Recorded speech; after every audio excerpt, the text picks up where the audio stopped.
suits, but I was too shy to ask you because some of the older wrestlers don't like to be approached. But now I've seen a bunch of your interviews. You're a great talker. So how are you doing today?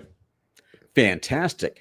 Now, you were talking about old wrestlers don't like to be approached, and how did you equate that with me? I don't Oh, understand. sorry. I I did mean, a you're different. probably you're Well, I not a am a lot heel. older. I am a heel, so I could get away with saying that. Hey, you're not a lot older than me, but let's face it.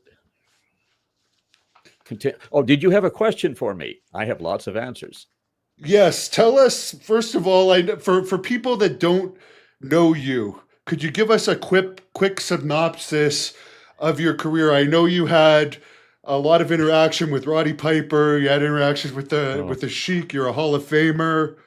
Could you four just give a times. quick synopsis? Let's see. I am, well, I'll introduce myself. Direct from his palatial estate, high in the hills of Hollywood, California, we present to you, live and in person, the original Mr. Wonderful, the diamond ringed Cadillac man, the man who possesses the body that men fear and women love, the intercontinental lover, the Rolls Royce of wrestling, four-time Hall of Famer, Rock Riddle. Okay, how's that? Now you want background? That's pretty good, but let's hear more about this intercontinental lover stuff because the fans love those stories. Oh, gee. Well, let's do it this way. I'm doing the International Television Network, the International Professional Wrestling Television Network, which is Roy Shire's organization, and he's out of San Francisco. I got more mail than ever anyone got out of his show that went basically all over the world. Hank Renner was the announcer. So every time I would go on the show, I would be interviewed. And Hank Renner would come in and he would have a big bag full of mail for me. And I would just look at that and I would say, all of this fan mail for me? Wow. Let's open one at random. What do you say? So I dig down and I would open one, and even on the envelope it says "oink oink, you pig, you should die," and lots of words that I would not care to repeat here. So I opened it and I said, it was exact not this was not what it said, but I read it. Dear Rock, Mr. Wonderful Riddle, you are the greatest, most handsome, most amazing human I've ever seen. In fact, you're superhuman. You're every woman's dream. I've enclosed a photo. Oh, gosh, she's enclosed. She's enclosed a semi-clad photo. I have to tell you, females out there, look, and this is in San Francisco, remember, when I want women, I have them flown in from Palm Beach. I mean, the so-called women around here, where this television all over the International Television Network, they're like bow wows on two legs, and I'm not interested. I'm simply not interested. Anyway, let's get back to this letter, and it says, I can't say that word, can I? Let's read forward. I sure would love to meet you. You are my ultimate. What's that word? Oh, fantasy. Okay. You're my ultimate fantasy man. Well, sorry. What's her name? Sheila. What's that last name? Oh, Sheila Anderson. Well, sorry, Sheila Anderson, but you're not nearly up to my level. So, but I tell you what, I'll send you, you send me some money and I'll send you a picture. I'll even autograph it. And again, Sheila Anderson, 127 4th Street, Sacramento, California, 92404. Okay, that's what the envelope says. And I would actually read the address of someone who sent me hate mail that I turned into a love letter on air. People hated me. It was fantastic. It was great wrestling for Roy Shire up in San Francisco based area. He invited me and my lady friend at the time. He invited us to his ranch at Sebastopol, California. And I remember we're out front and he says, yeah, well, let me show you what's out back here. And so I'm standing there. He looked, he said, "We're not walking." So he has a huge ranch. I told Pat Patterson that because Pat Patterson at the time was Roy's booker. And Pat said, "You got invited to his ranch?" I never got invited to his ranch, and I'm the booker. I'm his big star. I mean, yeah, give this thing a thumbs up, guys. Otherwise, I won't stay here. Wait, then they'll force me to leave. So wrestling with Roy Shire was great. A lot of people did not like him. I liked him because he is the promoter. You see, wrestlers see about this much. And I'll say we to sort of incorporate the majority.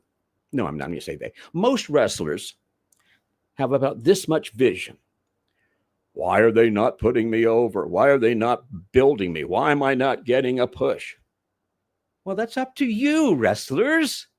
Gee, but see, Roy Shire hired me. He was the promoter. And whatever he wanted, he let me know what his formula was. And I said, okay, I can do that. After I finished in San Francisco and flew down to Los Angeles and started making movies and things like that, Roy Shire still flew me back and forth to do television. He flew me back and forth to Reno and to Las Vegas just because he liked me and because I'm easy. I'm easy to get along with. And if no matter what the entity, what the business is, who the promoter is, my job is to make their business grow. It's not about me. It's about how can I make them the biggest that they can be. I'll give you another story, and then you interrupt any time with questions that you have. If I go around just in one circles, quick tell me. question. Did you know Billy Graham at all when you were in the Roy Shire territory? Sorry. Roy Shire, yes. Yes, I did. Billy was a friend. I've got some videos of Billy Graham. In fact, I'll give you an idea without showing it to you, and maybe you can pull it from YouTube where people can go on and take a look at it. I've got several with Billy Graham, but this was several years before he passed away. I was at his funeral, by the way. But several years before he passed away, we were at a wrestling convention, wrestling fan fest type of a thing. And I had a videographer with me. And I said, "Billy Graham, tell them about Rock Riddle."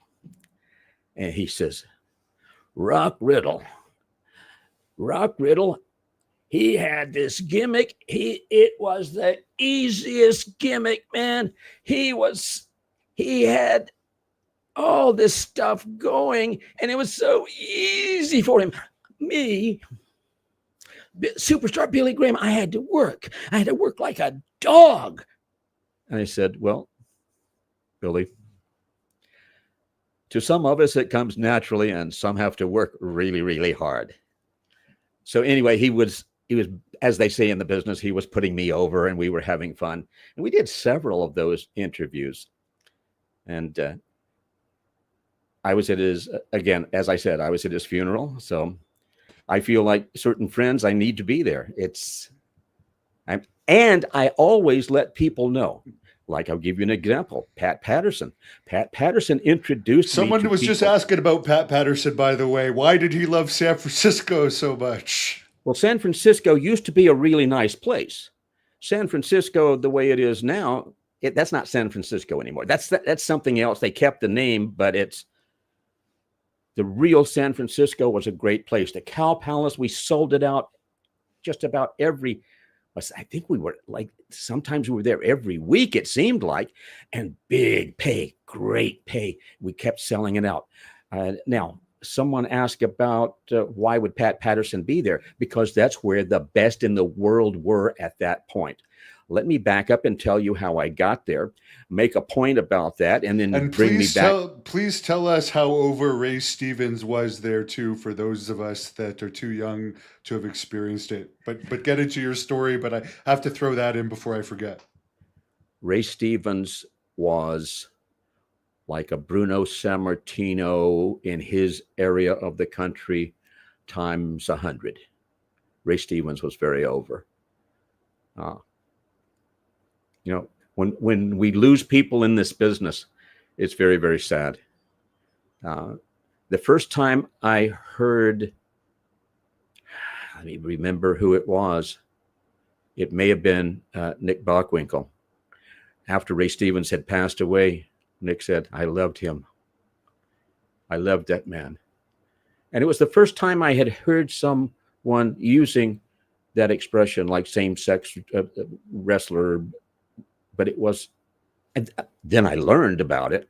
And it's like all these people, yeah, they're family, and we love them all. They become family, and we, when they're gone, it's like a horrible thing, like something's been taken, ripped from us. But more than that, it's been taken from the fans, and it's a horrible loss when we have friends who are not here anymore, which is a good point for me to interrupt my train of thought and say, go to CAC, caulifloweralleyclub.org, caulifloweralleyclub.org. Go to their once a year 4-day event. I know you'll see in there 3 days. It starts on Sunday. I'll be there on the Sunday night. I will be a part of the On the Fly Wrestling event, which is done by Sin Bodie and Super Beast, and to a minor degree myself. Yes, I know I'm being much too humble, but this is an event where here's at ringside, before the people come in, on one side of rings, one portion of ringside, there's about 30 or 40 wrestlers, and they're the good guys. And then you got the heels, the bad guys on the other side, basically. And there's another 30 or 40 wrestlers. They sit there in their gear when the people come in. They stay there the entire evening. They have no idea whether they're wrestling or not. They have no idea who they're wrestling.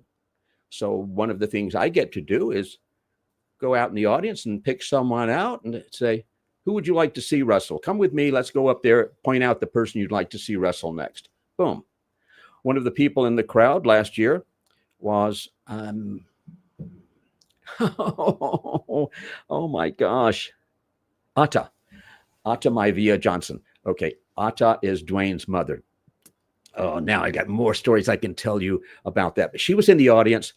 Haku was in the audience. Lots of wrestling promoters, lots of major stars, because it's the first day before the official 3-day super event wrestlers reunion.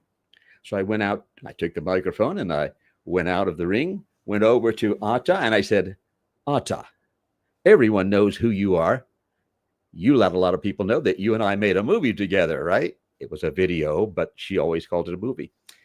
I said, Ata, come with me. Which of these, and I took her by the hand. I said, which of these people would you like to see wrestle? And she says, this guy. I said, okay, well, let's go keep going over to the other side and see if you can pick out an opponent for him. And she says, okay. And we're walking over. There's one fellow on the front row who has slid his chair up forward. So she almost runs into him. He says, sorry. And I had just said, let's go over here and see who his opponent will be. When this guy said, sorry, she looked down at him. She says, him. So that's the way it was. Nobody has any opportunity to know anything in advance. It's the way wrestling used to be. It's the way wrestling always should be, in my never to be humble opinion. They don't talk before they walk into the ring and they have a wrestling match. And I thought initially it would be an amazingly dumb event. I said, oh my gosh, I've been invited to be a part of this, and it's going to be horrible because the newer wrestlers, meaning those who've been in the business for like less than 10 or 12 years, I don't know that they can just go in and have a brilliant match with someone they've never met before. I was happy to see that I had anticipated incorrectly. Those were some of the greatest matches because that's what professional wrestling is. So my whole point was go to CAC, go to the different events, go to the George Tragos Luthez Professional Wrestling Hall of Fame. I believe that's in July. I don't have my calendar up at the moment. Go Yes, it to is in July with your good friend Gerald Briscoe. Jerry Briscoe. Hey, Jerry's a good guy. Yes. Jerry is the one who submitted me for for inclusion into the Hall of Fame there, the George Tragos slash Luthez National Wrestling Professional Wrestling Hall of Fame. And What happened in your interview with him? I just have to ask, was that a purposeful rib that they did to you? Yes, They kept yes. interrupting you and I lasted 25 minutes and I was really trying. No, And I've watched a lot of your interviews. yes, It's not nothing to do with you. I just couldn't take their stuff anymore. yeah, they were. See, it's like in South Park when they're doing certain humor, flatulence humor. How's that for a nice way of saying it? And after a while, it's not funny anymore. And then they continue and it becomes funny again. So I think that was what Jerry had in mind. And he was doing it as a rib. And I'm going along. Okay, fine. Let's see. I can go as long as you can go. I'm not the person. I'll be judged, but you'll be judged also. And we went about over 2 hours. I don't know, something like 2.5 hours, 2 hours, 20 minutes, something like that. And there were people who the comments were just what yours were. Oh my gosh, they kept interrupting you. Yeah, that was their way of ribbing, of having fun. And so I didn't take it personally. At one point, I think I said, okay, if you really want to do a battle of wits with me, we can do that too. Jerry, never mind. So people said I couldn't get through it. It was horrible. How could you guys keep interrupting? I couldn't watch it. And then other people said, it's the best I've seen of all of the interviews you've done. It's the absolute best I've seen. Other people said, I laughed all the way through it. So it just depends on what your sense of humor is, I suppose. But I don't have any problem with it. Now Do you think he really worked at Home Depot, as he mentioned in there, after he got released by WWE, or was that just a pure rib? Jerry said that? Maybe you would tuned out. You probably just started tuning them out by that point. Well, I think a lot of people started tuning him out, but anyway. Yeah, he claimed that his badge or something said Floyd when he was working at Home Depot, which it had come up what his real name was. But speaking of names, you're the Yes. original Mr. Wonderful. Yes. What were your thoughts when Paul Orndorff started using it, and how did you come up with the name? And did he ask for permission? Did he even know about you using it? Like, what was the deal with that? Okay, where do I start? Yes, it was my creation. When I was 14 years old, I was introduced to professional wrestling and my life changed. I could say my life started because professional wrestling became my life. And by the time between 14 and 16, on my 16th birthday, I made the decision I'm going to be a professional wrestler. And I weighed 130 pounds, 128, 130 pounds. Wrestled on a 132-pound weight class, went up to, I think, 145 at my heaviest. Anyway, what was the question? I just lost the question here. The question was, did Mr. Wonderful have permission to use Mr. Wonderful? All right. I am Mr. Wonderful. I am the first, the only, the original. So I asked myself, if I could sit front row ringside and watch the ultimate wrestler in the ring, my hero, what would he be like? Would he be cocky and arrogant and condescending? Would he be the most amazing bad guy ever? Someone who didn't think that he was better than everybody else. He knew it.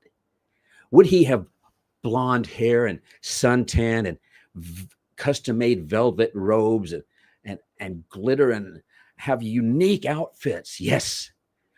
How would he wrestle? He would take a little bit from Jack Briscoe. He would take a little bit from, and I named all these people. So what would he be? He would be Mr. Wonderful. He would be every woman's dream and every man's nightmare. He would be the person through that people would want to live vicariously through him because they knew they could never be him. So I created it. And if you go back with the magazines, you can find a long time before Orndorff, you can find me on the cover, Rock Riddle, wrestler, movie star, Mr. Wonderful. I think that's on the cover of one, with Sammartino's on the cover with me and several other people. I've got stuff with Andre the Giant. I've got all sorts of stuff. I got a lot of stuff in the magazines. You have someone asking about your TV show appearance, by the way. Speaking of being a movie star, you were one of the first wrestlers to start appearing on TV regularly in what was it, a sitcom type show?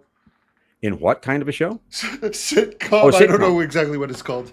Oh, You're the Hollywood guy. You explain it to me.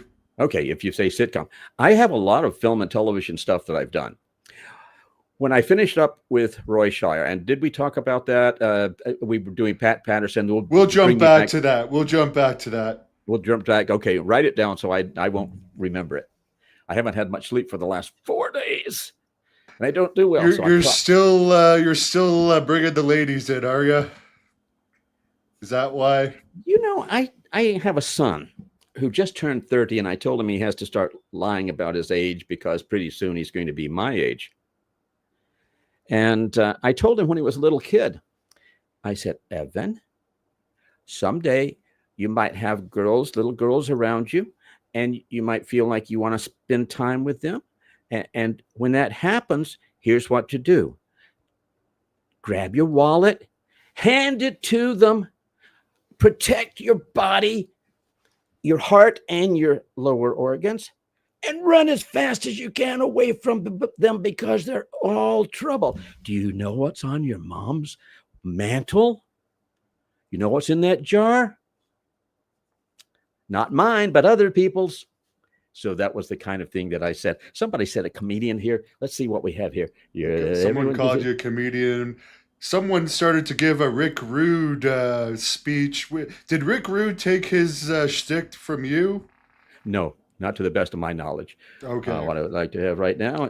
Oh, you want me to read that? Here, I'll read it. Why don't you read them? That way I don't have to put on. What I'd like to have right now is for all you ignorant, ugly, out of shape Maryland meatheads to keep the noise down while I take my robe off and show the ladies what a real man looks like. That's me. That's probably a direct quote. And I see the person's name. It flashed up there as Mark. Mark. Yeah. You're right on, man. You must have followed my career. I just had something happen recently. John says you're a legend, by the way. And another John, the Johns like you. He says you're an excellent guest. So you have a bunch of fans on here. Well, at least I know how to speak English properly. Not quite as well today because of sleep deprivation. But you'll notice I haven't been saying, well, you know. Why do wrestlers say you know? Some wrestlers say it so often, like Stan Hansen. God bless him, but he says it every sentence. What is it with you know? Every single sentence. Well, I know, and if you know, then you know. That's a way of saying I don't know what I'm going to say, and I don't want dead air. So, and I've heard other people say it so much that I assume it's acceptable. So I'll, say, when he said, well, you know what I'm talking about. I mean, dead air is preferable. Well, I think it, there are podcasts that are great, wonderful. The topics are fantastic, but the people don't know how to speak properly. My gosh, you're making money. Glenn says well-dressed in class. I'm sure you think he knows how to speak properly. Yes. All the people who are saying nice things about me, fantastic. People would see me on two different levels. The really intelligent, and at that time, college kids actually learned something and they were intelligent, as opposed to what's going on for the last 20 years or so. But I would see ordinary people would hate my guts. I had many death threats. I was shot at twice, had the windshield shot out of my car, Police took firearms away from people whose intention it was to kill me. I used to take knives away, chase people. We're going to do this. Take two.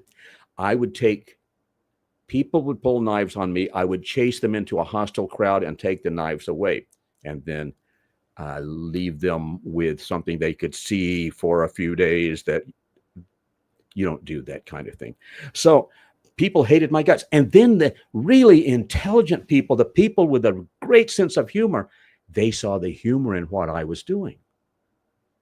When I was 14 and I saw Rip Hawk on television, my jaw dropped, because this guy was cocky, condescending, arrogant, better than everybody else. And he was being such a horrible person and destroying property and saying bad things.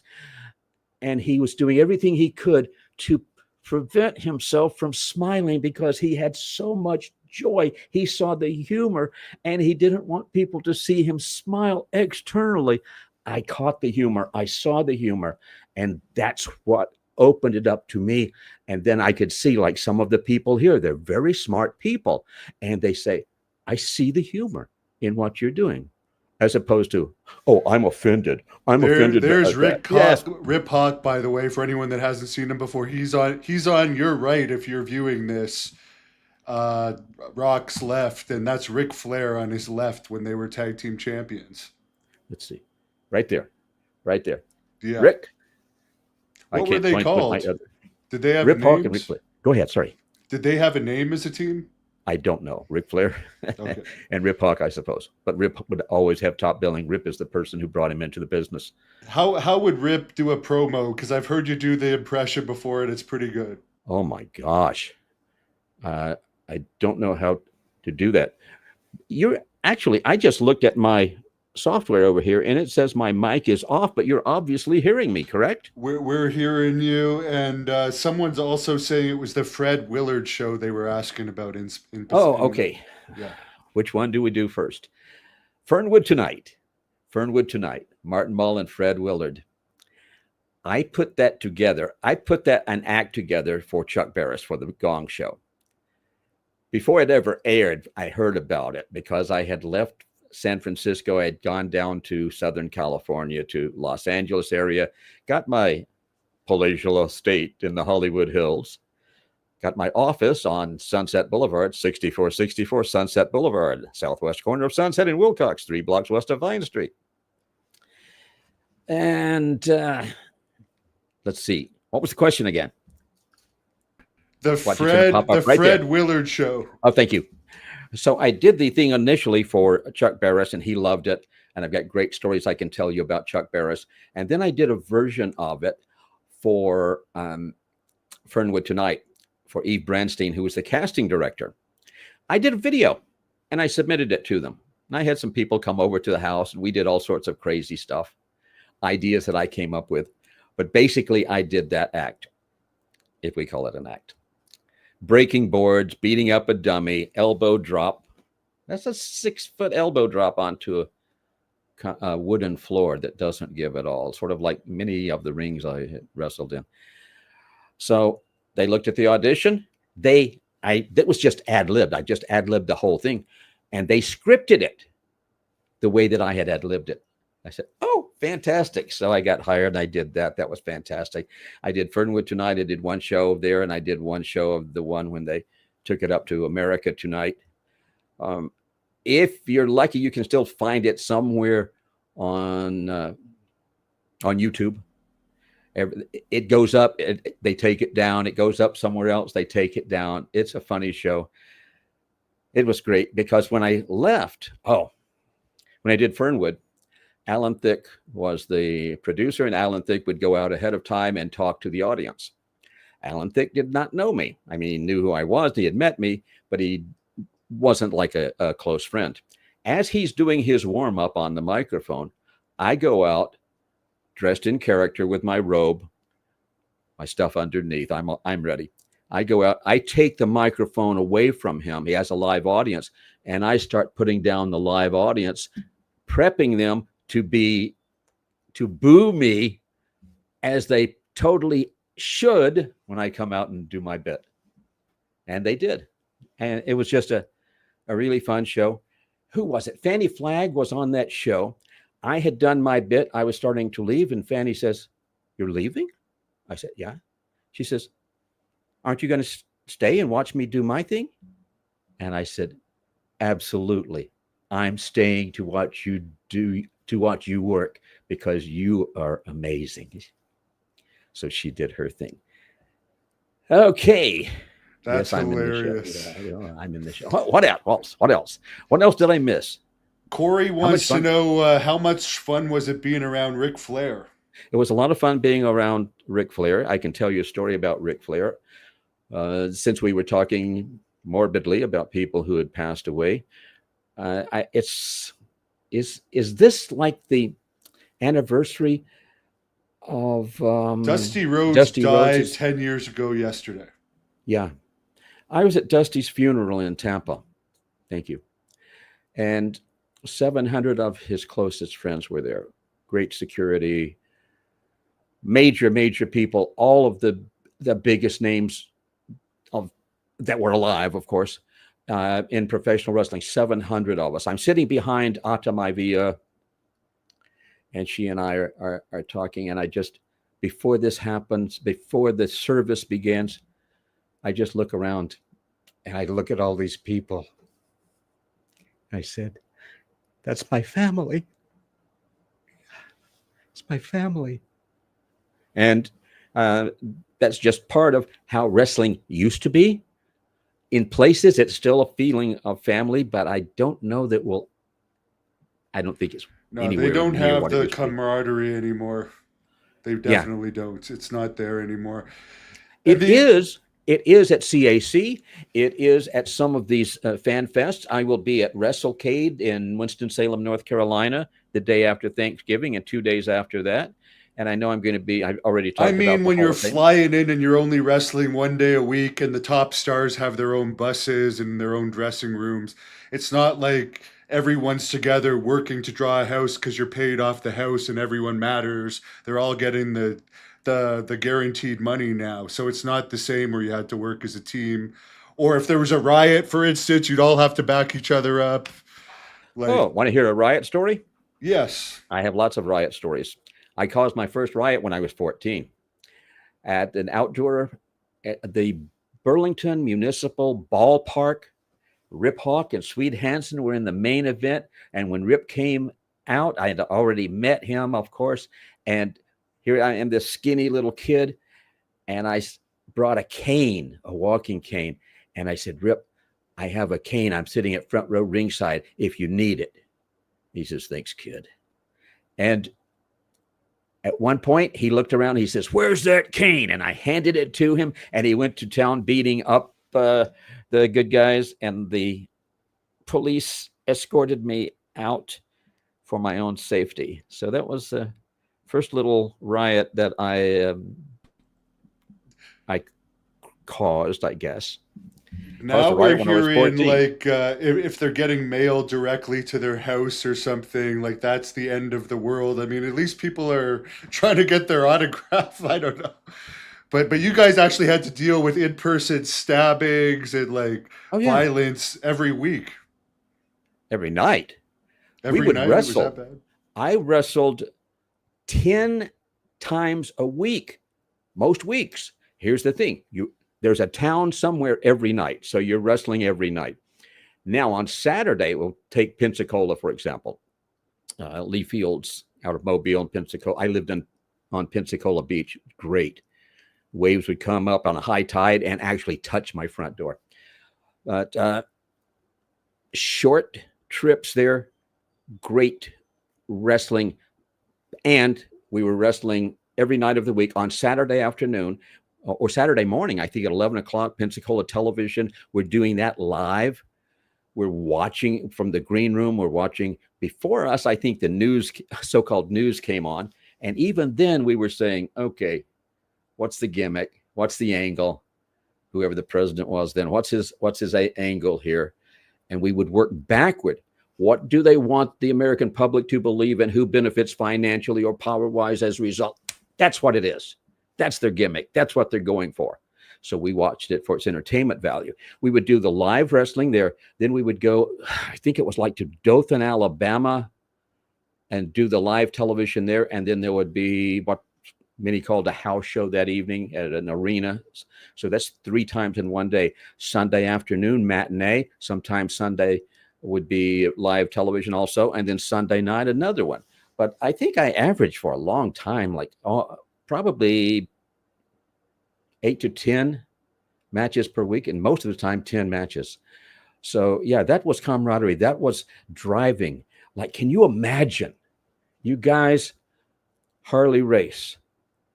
However wonderfully you think about him, however big and tough and strong and amazing you think he was more than that. But can you imagine riding with Harley Race and hearing all of these stories?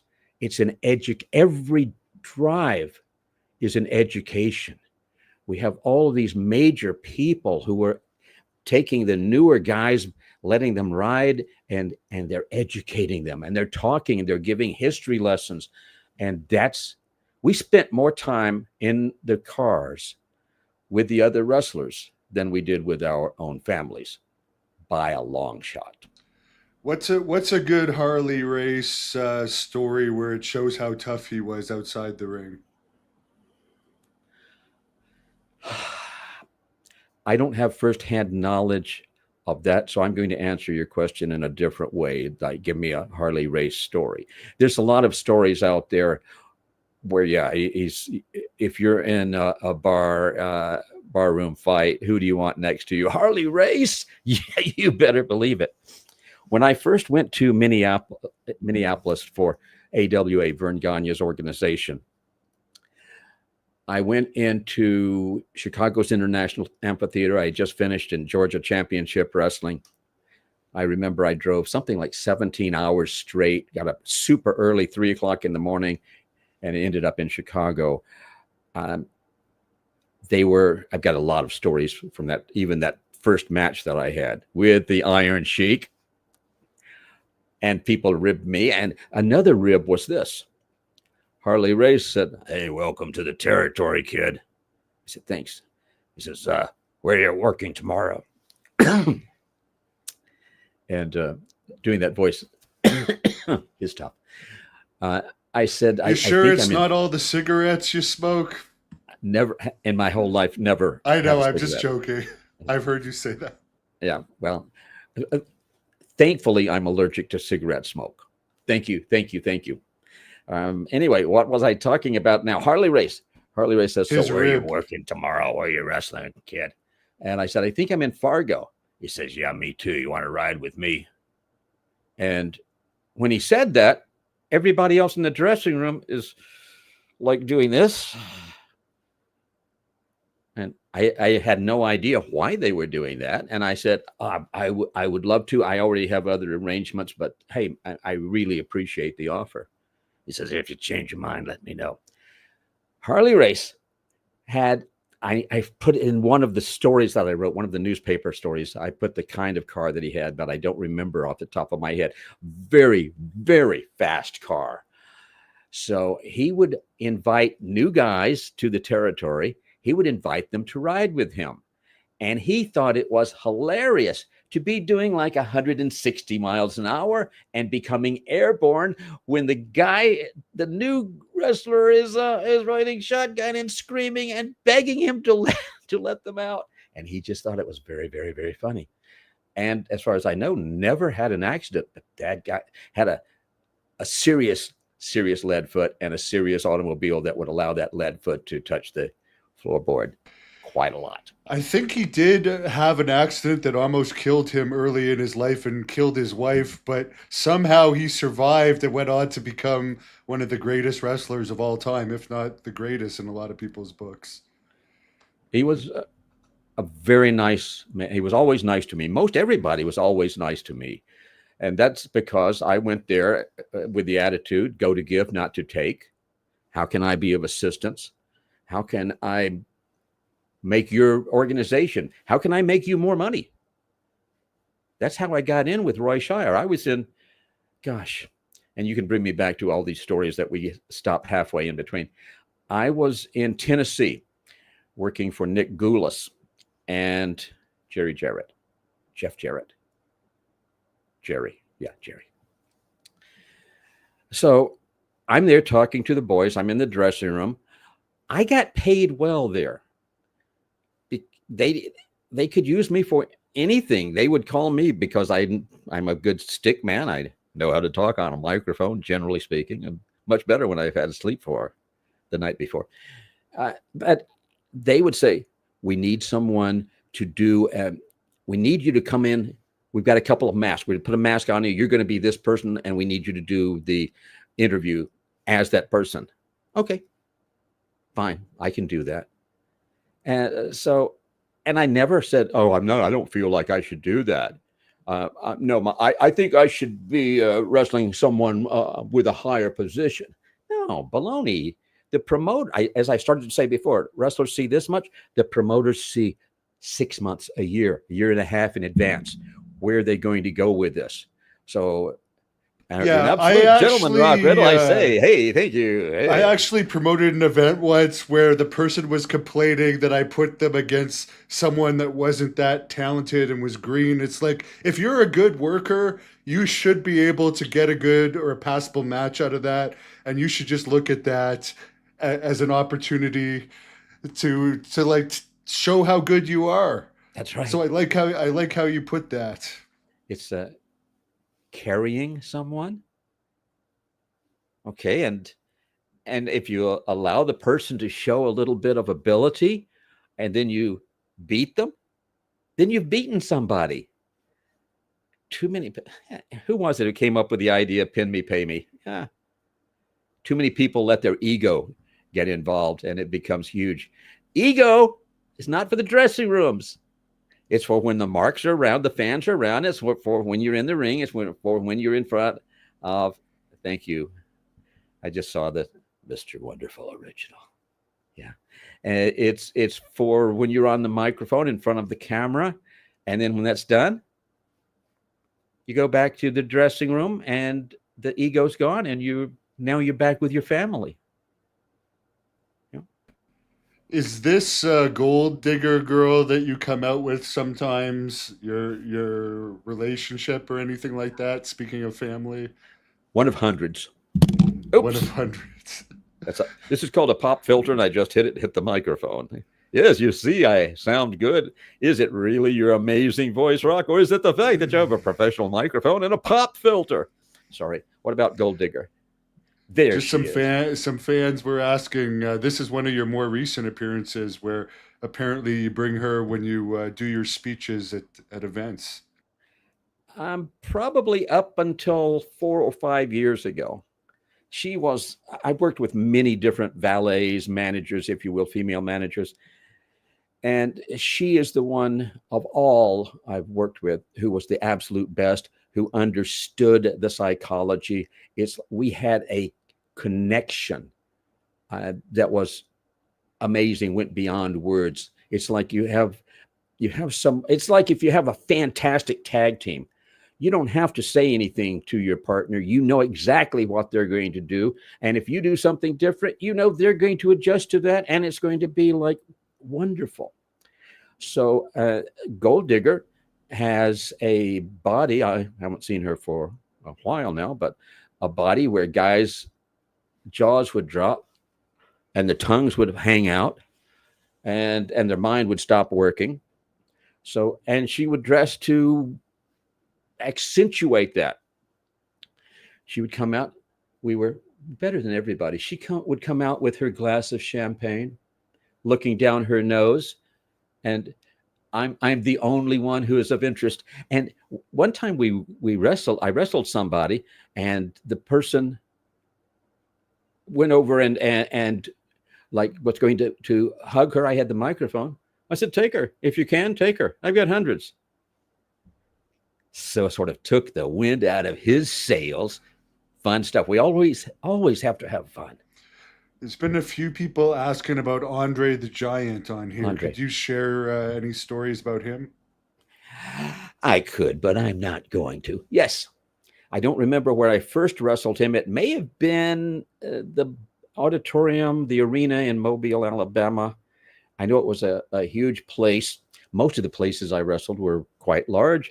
And they were so large that on one side of that arena would be where the good guy's dressing room is, and on the other side, the bad guy's dressing room. And it would take a while for someone, and the only person I knew who did this was the referee. The referee seemed to be the person who would go all the way around and talk to some wrestlers over on the other side and come back. So this referee came in to my dressing room and he says, Rock, you're wrestling Andre the Giant. I said, yep. First time ever. He says, I was just over there. Andre was talking about you. I said, oh, I had no idea he even knew I existed, because we usually didn't know who we were wrestling ahead of time. A lot of times we'd see them for the first time as they're entering the ring from the other side. He says, yeah, Andre said, he's afraid of you. Excuse me, say that again, referee. Oh, Andre said he's afraid of you. I said, okay, that makes absolutely no sense. Were those his exact words? And the referee said, well, exact words. I think Andre said, I am afraid I'm going to kill that Riddle guy. I said, that's a little bit different. Andre was wonderful. He became a friend. We had a great rapport from the very beginning. I'm in the ring with him now for the first time. I don't remember even meeting him before this night. But in the ring, there was an instant rapport. He picked me up like for a body slam. So he has his thumb in my tights. I'm up here, and he's pressing my tights down toward my feet and looking up and just grinning at me. And I have both hands. I'm trying to keep my tights and trunks on. This is not how I want to be known. I don't want all these photographers to get a shot of my amazing body. Yes, there would be too many women who would just give up. No, never mind. But so he has me up and he's going down, and he's just grinning. And then whenever he thought it was right, he came down with me and went, Psh! And I remember my thought. I'm thinking, okay, this is going to be a hard fall. I'm going to hit soon. Why am I not hitting? I hope it does. Ooh, okay. I think I lived. That was a long fall. And then I said, I think I can get up. But by that time, he had walked over to me. I was near the ropes. He put his hands on the top ropes to balance himself, and he put both feet in my stomach. He was not taking, there was no weight, zero weight on his hands on the rope. All of that 525 pounds was on my stomach. And my thought was, okay, do I have a change of tights in my bag?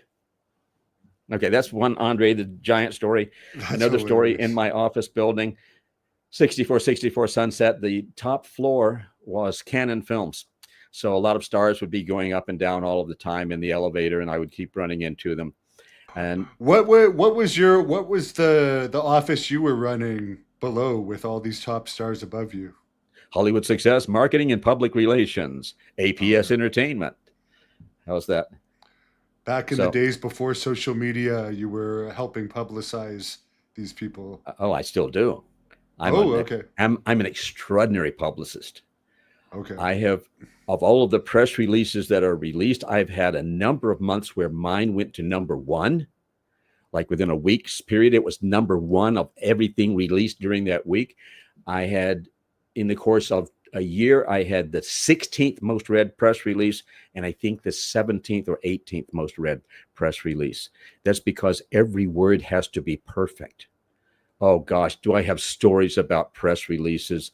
I have stories about everything you can imagine. That's why I'm writing my book right now. And my challenge is, how do I keep it down to 800 pages? And that's the real challenge.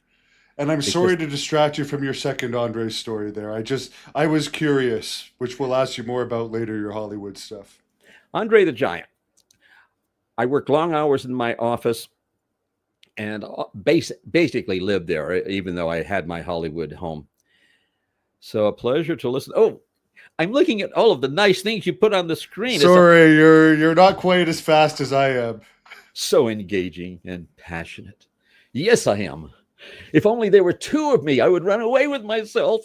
Oh, getting into character a little bit there. So I'm going downstairs to the coffee shop. I'm on the 7th floor. Got a beautiful view of the Hollywood sign all the way to the ocean. So I'm going down to the restaurant. I'm going to get a cup of coffee because I've been going too long without sleep at that point. And the elevator doors opened, and I'm looking at someone's sternum. And then I look up, and it's Andre, and he comes off of the elevator, and I jump up, and he holds me up like a little baby.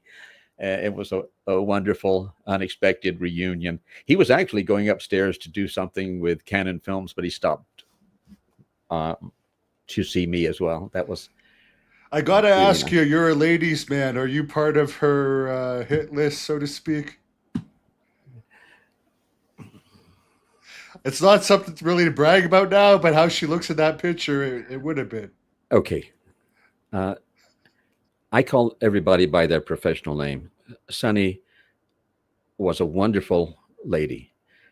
I always liked her as a friend, as someone I could kid around with, and never looked at her as on a personal level. Always looked at her as one of the boys, and with a nice outward appearance, obviously, a good sense of humor. She told me early, before anybody else knew, she says, I'm swearing to secrecy, but I got to tell you, I just heard I'm being inducted into the WWE Hall of Fame. You can't tell anybody. But she was so excited about that. I don't know what to tell you. She was a wonderful person. She had her problems. I did not see those problems in person ever, but she had her demons, and they got the better of her. I wonder, hopefully none of us in that same situation, but if we came from where she originated, and you have to take a look at where she grew up and all the things that happened. I don't know that much about her life, and then all of a sudden to be thrust into the spotlight. This is difficult for a lot of people. This is one of the reasons that you'll see people who maybe don't feel totally worthy or deserving. It has nothing to do with Sunny. I'm not saying that about her, but just in general, people who get to that point, how they try to escape. And it's like, let me take something to calm my nerves. Let me take something to help me relax.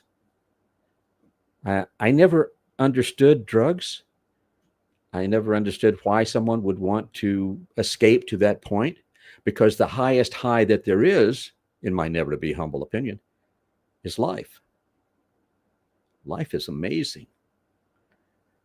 And having said that, I look back over my life as I'm putting this book together.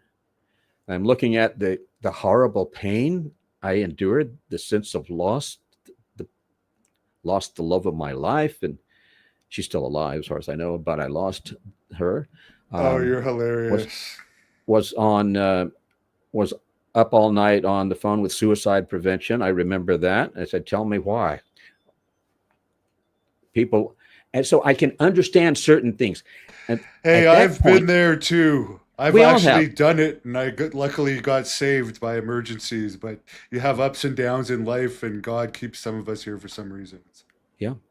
I remember explaining this to someone. People say, oh, you don't understand. This was my soulmate. Really? That's why that person's gone?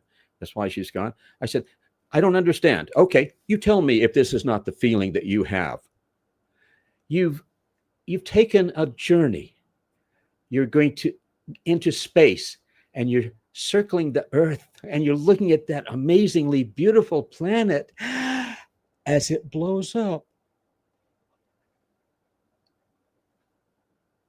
and your whole world is gone. Your whole world is gone. Obviously, the next thing to do is to cut your wrist, right? Yeah. Guess what? Your world did not blow up. And there's a lot of other worlds out there, and there are a lot of other worlds that are better than that world. So, but And I it might not understand work, the and you might feeling. just go through a lot of pain only to still be around after.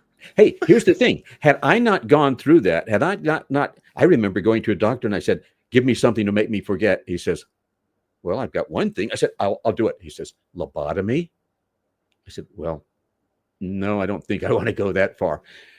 Etc. But all of the pain, all of the suffering, all of the joy, everything that I have experienced in my life, if I could go back and had to do it, had the opportunity to do it over again, I I would not change anything. I'm not sure I could live through it a second time, but I would not change anything because everything that has happened to me, everything I have caused my entire life, everything I've experienced has made me the person I am right now. I wake up in the morning, I look in the mirror, I like that person. Is this the girl you lost, by the way? Because I would have done No, the same thing if it was no, her. no. Take that off the screen. Well, let's share something else. You were on a cover with Bruno Ta-da! Sammartino. There you go. That's Yeah, pretty cool. You and in the Bruno. car for any fan that doesn't know. Let's see. Hey, Let's do the finger point here. yeah, God, I'm yeah. terrible at this. There, Where are we? there. Okay, here, I can do it. Bruno. Yes, Bruno Yeah. apologized. He says, I wanted you to have the big picture. I wanted to be like an insert, but I don't know. Let's see. Who else is in there? Spirit. Oh, Sorry, I've accidentally took it off. Here, I'll put on some other way. I Here we don't care. go. Here's I don't Pat. care. Finish your Pat Patterson story now that I found this picture. This was taken at CAC. I don't remember the year. I think it was 2007. So it's been a long time ago. You're very photogenic, by the way, I have to say, looking through some of your pictures.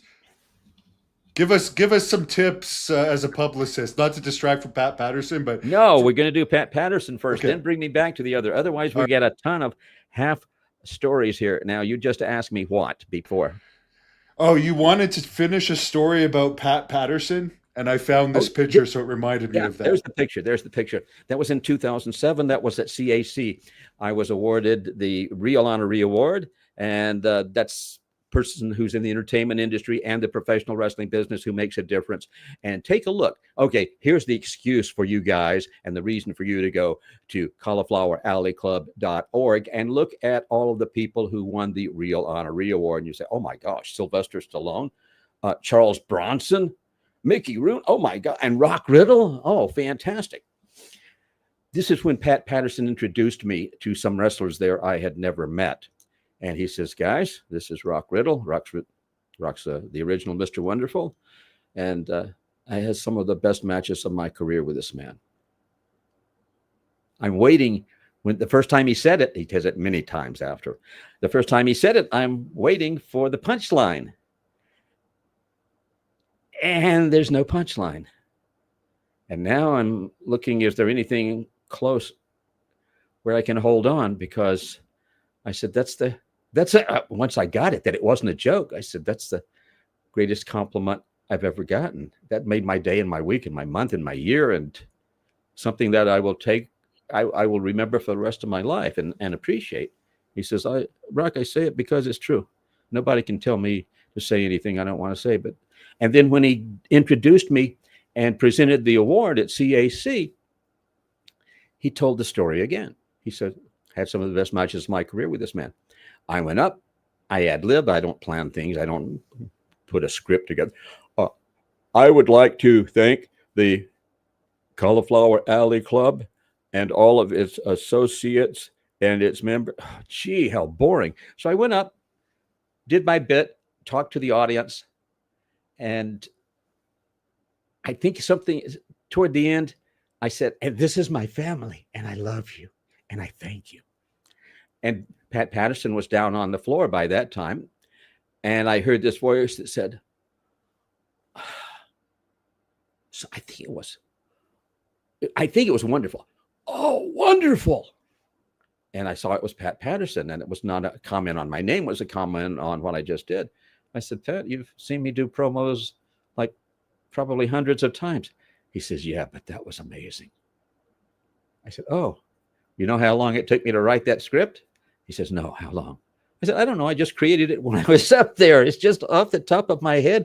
And that's why I was watching something earlier. A friend was showing me something from a court case where a victim is reading the impact statement. And I said, they don't come across as sincere if they're reading it. Well, under these circumstances, my friend said, you can't expect them to memorize something. I said, no, but they could just talk. They could look at the people, look at the jury, and say, this is what just happened, and this is what this person caused, etc. And you just relate to them, as opposed to, I am devastated, and my family is devastated, and etc. Of course, that is. I was asked to make one of those, and I said, in Canada, anyways, it has no effect on the judgment. You can only make it after the judgment, so I didn't even make it in a case involving me. But I guess it may have some impact if you're doing it the way you're saying, directly to the person. Yeah. Are you still on probation from that? No. Hey, I was the victim. I was actually the victim. That's right. Yeah. I have no idea. But speaking of famous wrestlers like Pat Patterson, here's a destroyer. He was in Grunt, the wrestling movie. Do you remember that? And did you have anything to do with getting him in Grunt? Because he had the mask off in Grunt. And there's very few times you can see him without the mask. So I always thought that was pretty cool. I had nothing to do with the film. I had nothing to do with getting him into the film. I do have a video where he talks about all the stuff I have done that has been beneficial for him. And he's talking about how wonderful I am. And I'll put that up. I'll put that up on, watch this, Rock Riddle's Reality, the little YouTube thing that I started. That I haven't done very much with it, but I'll put that story up and I'll put that video up. So give me a week and then go take a look at Rock Riddle's Reality. RRR. Do you know what's happened to Rick Martel? I saw this picture. It looks like you guys are buddies here with Jake kind of sabotaging the photo.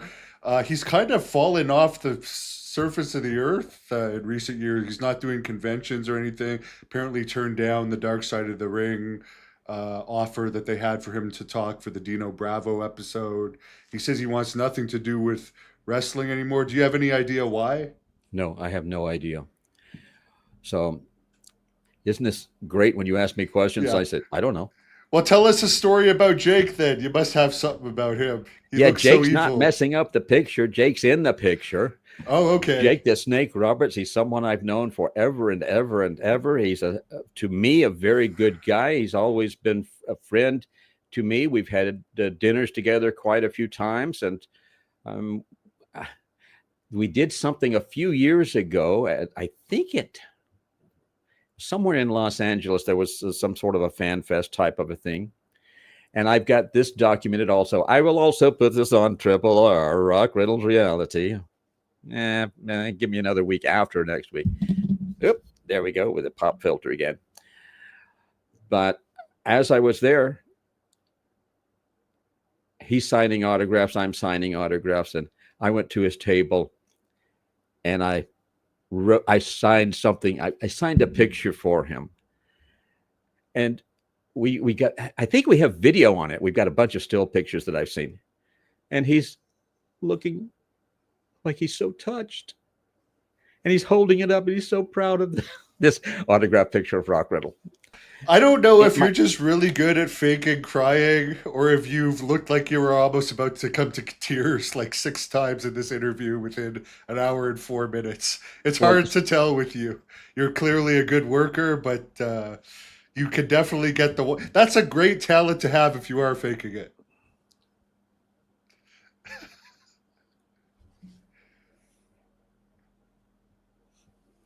Well, yeah, thank you. Did you teach that one to the Hulk? Yes, I got a story about Lou also. I got stories about all these people. Well, tell us some. How do you know Lou? Were you representing him? No. Wait, you asked me a question. Okay, sorry. No. You say Rock Riddle. I was trying to cut you off before you started crying again. Yeah, you're so emotional, and yeah, you look like you're gonna cry. Okay. How is that? That is, I bring my barriers down. You know, we all have these barriers up. We have these steel reinforced concrete 5 foot, 6 foot, 8 foot, 10 foot thick barriers protecting us so that we don't have to be out there. No, take the barrier down. I owe this to you. You want to see Rock Riddle? I show you Rock Riddle. When I tell you things, I will relive them. As I'm explaining them to you, I'm reliving them in my mind. And I can either let the feelings be there or I can hide them. If I hide them, I'm putting up the wall again. I can tell you about people who've passed away. I can tell you about all sorts of different things. And I can, yeah, put me in. That's some good advice, actually. That's good because you're very entertaining. And incredibly handsome, too. I'm one of the few people I know just keeps getting better looking all the time. Okay, now bring me back to what. But do you still look this good in a pair of tights? Better. I was just in a pair of tights in July last year. And, oh, you want to hear soupy sales stories? Wait a minute. You wanted to hear Hulk stories. You can't. Yeah, there's so much with you, but let's get the Hulk one. Let's get the Hulk because everybody loves Lou Ferrigno on this channel. He was one of my first interviews. I was at World Gym in Santa Monica. Louis Ferrigno came in. I remember it was the lat press down machine. And he went over to it. I had finished a set and he went over to it. And I looked at him. I said, I'm working there. And he like cowered, this great big monster. He like cowered and I'm sorry. And he backed away. And I said, gee.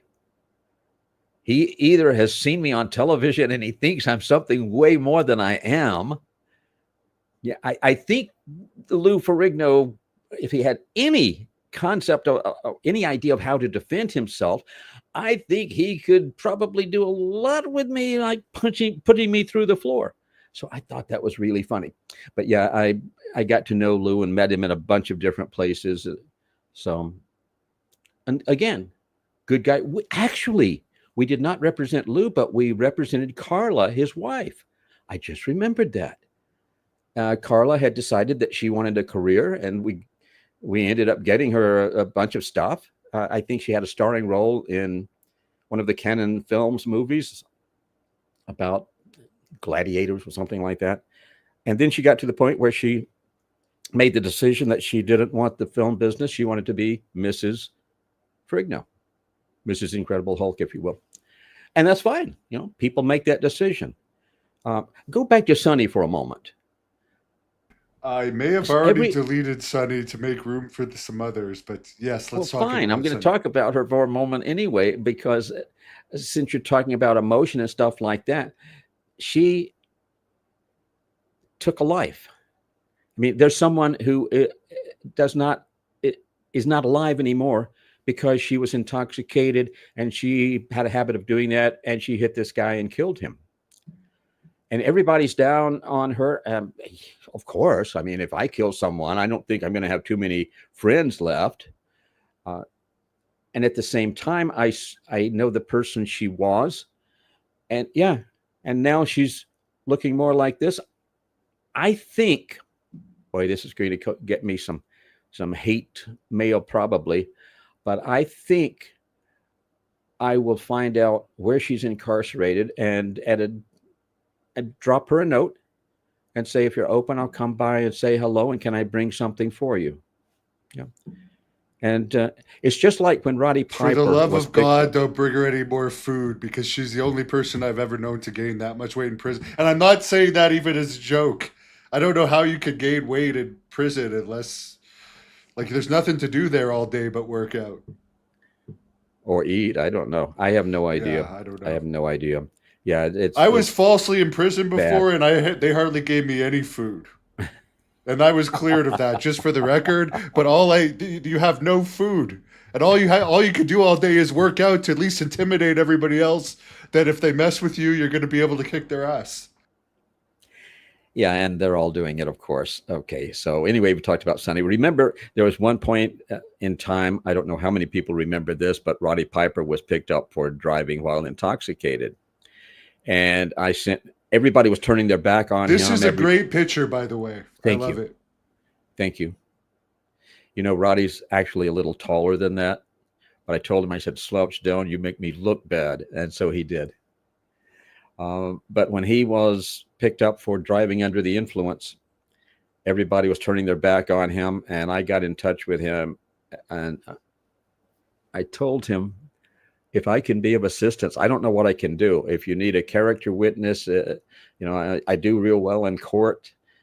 I don't know what I can do, but I'm there. If I can be of assistance to you in any way, don't hesitate. I'm there for you, my friend. So a lot of people who said they were his friends deserted him, turned their back on him. Not me. And I now think they people have. probably say he was friends with them again now that he's gone. I bet you anything, those same Oh, people. of course. Oh, yeah. So give us a happier Roddy Piper story, because we all love him and everyone has their downfalls. You seem to have done pretty well keeping yourself straight. I commend you on that. Because as you said, when you get the little taste of fame, you have those opportunities and you can get the big head and you have all these things you're dealing with. And some people go down the wild path for a while. Right. I'll give you an example, and then please bring me back to a Roddy Piper story, Olympic Auditorium, etc. I had done a fair amount of film and television work, and not that I'm all that talented, but I just pursued it and marketed myself as a product and got hired and networked and met people, and they liked me and what have you. I did a TV pilot for Sony's Crackle network. And it was called Tea Party, and there was another part of the name that I don't recall, but it was a starring role, one of several. And when they hired me, they said, "Okay, we're going to have a driver for you, and we'll take you and pick you up and take you back." And I said, "Well, I can drive myself. It's not a big deal."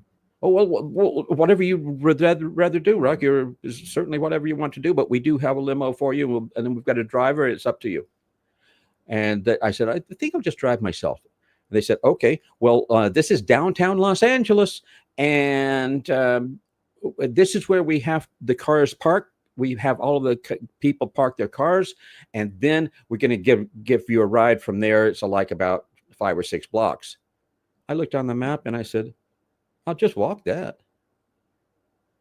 And it was through homeless and horrible stuff, but it's like, I don't feel like I have anything to be concerned about. Someone comes up to me, and it's like I used to carry several $1,000s in cash with me all the time, and people would say, "Oh my gosh, aren't you afraid someone's going to steal that from you?" And my response was, actually, if they can take it from me, I figure they deserve it. But they better bring a lunch. It's not going to be easy. So that was the attitude. And they offered me, actually, that one was Orange County. I'll get 2 of them mixed up. But the lady who was doing the catering, she came to me. She says, "Mr. Riddle, I'm going to be getting the food and bringing it back. And what would you like?"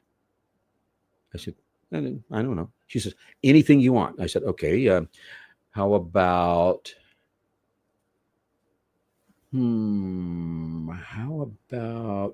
quiche Lorraine? How about, let's see, what else would I like? Beef stroganoff. I would like," and I started naming all these different things, and she was writing them all down. And I'm giving enough for like 6 people. Chicken Kiev.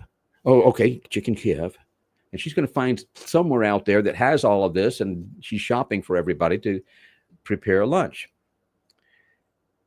And when she finished writing it down, I looked at her and I said, "Actually, let's change that. I would like a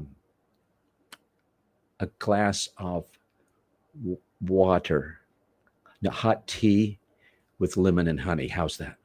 I'm not hungry." But it's like, if I were to fall into that trap, it's like, "What can we do for you? What can we do for you?" "Well, I want pink carnations and I want sunflowers over here." "Oh, yes, sir. Yes, sir." And then your head gets big and it's like, and too many people fall into it. That's what we were talking about. And now you're going to bring me back to something else, which was Roddy Piper. Okay. The hot rod. Yeah. I was in Los Angeles at the Olympic Auditorium. Roddy Piper was there. Roddy looked like a baby. He came in, and I had the opportunity to wrestle him a few times. I thought he was very good. And especially, I had watched him throw someone into the ropes. The person comes up, and he comes way back, and he pops them. And they go straight down and out. And I said, wow. I never questioned that. I said, he just knocked the guy out. That was beautiful. That was beautiful. Wow. Anyway, I remember Leo Garibaldi came into my dressing room, and he says, Rock, you're working mid-card. This is your lucky day. You're going to be main event. We're pushing you up there. We got this guy. We're doing live television. It's going to start in a few minutes, like 30 minutes. We've got this new guy. He's this Arab guy. His name is, oh gosh, Johnny Rods. What name did he use? I don't even remember, but I'll look it up. Someone should be able to say. Before my time. Oh my goodness. Anyway, had this Arab name, and he says, Rock, we got this Arab guy, and Farouk or whatever it was. And he does it. He's good in the ring, but he can't do promos. We want you to manage him. And I said, no, thank you. He says, Rock, this is main event money. Main event. Boy, a lot more money than you're making now. I said, no, I'm happy with the money I'm making now. Those are a bunch Java Rook, thank you very much. Thank you. Java Rook. Yeah. So Java Rook. And I said, well, Leo, I've always been honest with you. Here's the situation. You have 4 policemen for the Olympic Auditorium. 2 of them are up at the snack bar. The other 2 are terrified of the fans. You want me to be in a suit with my back to a hostile audience where this horrible, bad Java Rook, not Egyptian, but Arab guy is going to be wrestling like Chavo Guerrero, and everybody loves him. And here's a 65% Hispanic audience. I don't think so. I think my life is worth more than what you're offering in money, main event money. He says, Rock, you just go out and talk for him. You got to do it. I said, no, I don't got to do it. He says, well, Rock, think about it really seriously and do it. If nothing else, just do it this one time for us. There's no such thing as one time. It's like doing one favor for organized crime.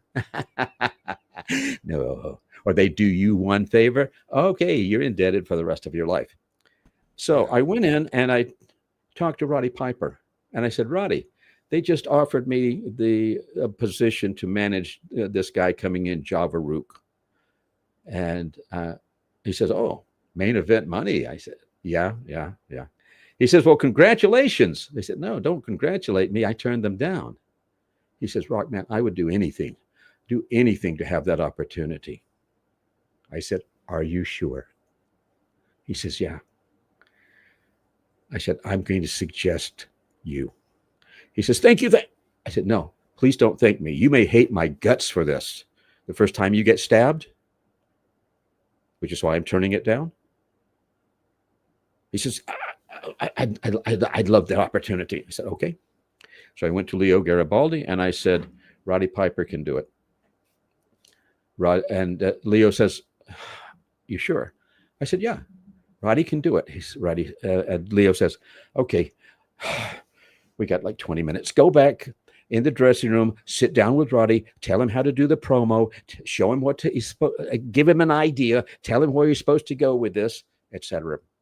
I said, okay. Now we look back at it now and say, Rock Riddle, you were instructed to teach Roddy Piper how to do a promo? I said, yeah. Sort of ridiculous that we look at it now in hindsight and say he was so brilliant. But I told him, I said, Roddy, here's an idea. If you like this, go with this. If not, make up anything. But you're going to talk to the announcer. You're going to say, I just talked to Javaruk's father, the Sheik. And he wanted to thank you, Mr. Announcer, for accepting his son and inviting his son to have dinner with you and your family. And the announcer saying, no, no, no, no, no, no, no, no, no, no, no, don't do those. I did it. Roddy says, and the Sheik continued on with other stuff, but he says, and the Sheik has a message for you and for all of your viewers. And the announcer says, and you're going to tell me what that is? Yes. The Sheik says he has a gift for you for being so kind to his son. It's en route right now. The announcer says, okay, dare I ask, what is it? He says, it's a barrel of Arabian oil. And he wants you and the people of the United States to know it's the last barrel of Arabian oil you'll ever see. Arab oil embargo type time, I think.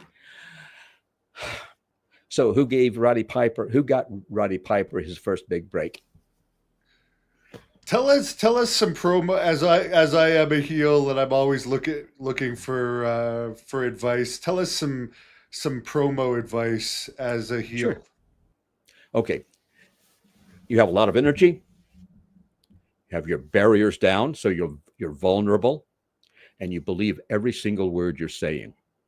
We know we're just making something up, or we're saying whatever we want to say. But we say it from our heart. We say it from deep down within us, so that people look in our eyes and they know if I don't like someone, they know I don't like that person. They know I want to hurt that person. Or, I have a partner and the partner just got hurt by this other wrestler, and then I'm up here being sad and having tears running down because my partner has a family, and I'm not going to do that one. But oh, come on, please cry again. That's going to be your gimmick of this podcast, but I like it. I don't mean to make fun of you. Don't cry now if I'm making fun of you, please. No. I'm just considering whether I want to do that. It takes a little energy, but by the way, if you want to be a heel, dress like this. That's from that TV show I did for Crackle, for Sony's Crackle. That was a fun event, and that's where they were offering. Yeah, that's where they were offering all this food and stuff. So I gave an example. That was Moose. My character name was Moose somebody.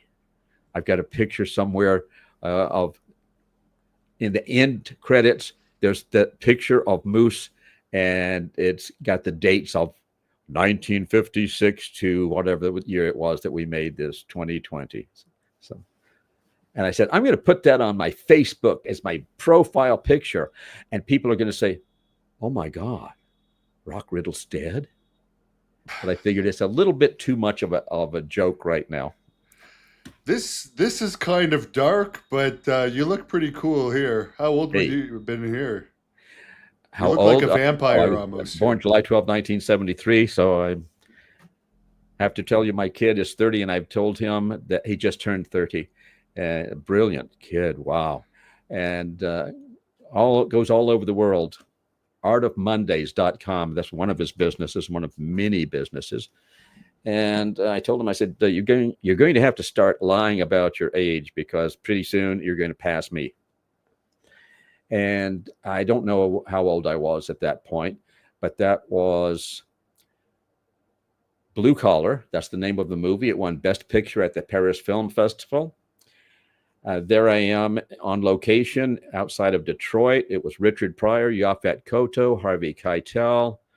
Paul Schrader wrote and directed. Give you a story there if you'd like. I'm not even waiting for your response. I'll go ahead and give that story. There you go. Harvey Keitel. Yeah. Is that and who is he? I know the name, but I don't know who he is. I hate to say this. Google him, or go to imdb.com and take a look at him. And while you're there, take a look at Rock Riddle. You must have had something to do with your IMDb, because I search people on there all the time, and yours is incredibly detailed. That's your publicist side helping you a bit. I don't think I've put anything on there. I think everything went up there automatically. I can't think of even putting. I put the pictures up there, so Right. that's the only thing that Yeah, I put that's up. good. That's helpful.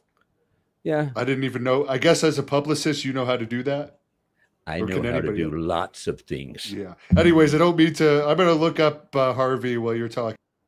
Okay, so let's see. What can I tell you about that film? Did a week in Detroit on location, 2 or 3 days in Los Angeles. I'm working with Yaphet Kotto, the late and great. I just ran into him a year or two before he died, and we talked about the film. He never knew this, but I told him the story. He's the guy who was in Alien. He's the guy who played Idi Amin. If you see his picture, you'll look up his name and Yeah, and I Yaphet do Kotto, know and you'll find Harvey out. now. He's in Pulp Fiction. That's him, Yeah, right? I think so. Looks like him. Yeah. Of course, he's older now. Some Yeah. people look That's what I know older, him and from. some people keep getting younger looking and keep lying about their age so that they get Hey, you're lower very all at once. mobile. You're very mobile considering all the Yeah, punishment you've been through. 10 matches a week for how many decades? probably 10 years that I worked a lot. I wrestled at least 5 times a week. Yeah, interesting story. So I'm pretty mobile. Yeah, I'm in pain all the time, Right. and that's I'm in a pain all the little. time, and I wrestled a lot less than you, so I could only imagine.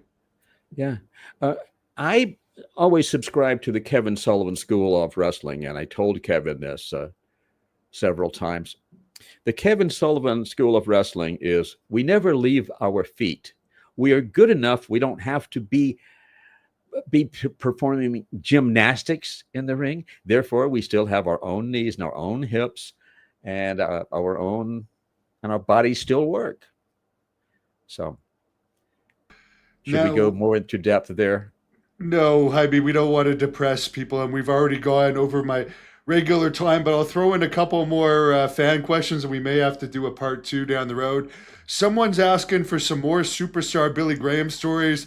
Sadly, I could not make the funeral being from Canada and having some issues at that time.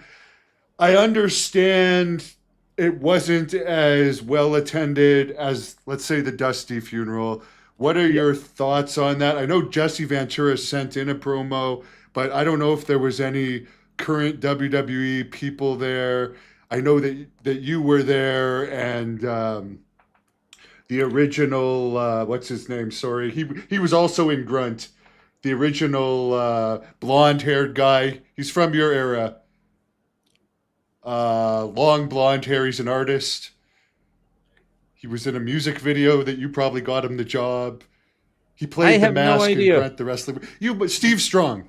Steve Strong Oh, was there. Steve's before my time. Look at him. He Okay, there look. you go. You think he's not a lot older than me? Okay, what are we talking about now? You The have a. funeral. I was asking, like, I what were your yeah. thoughts on the turnout on the funeral?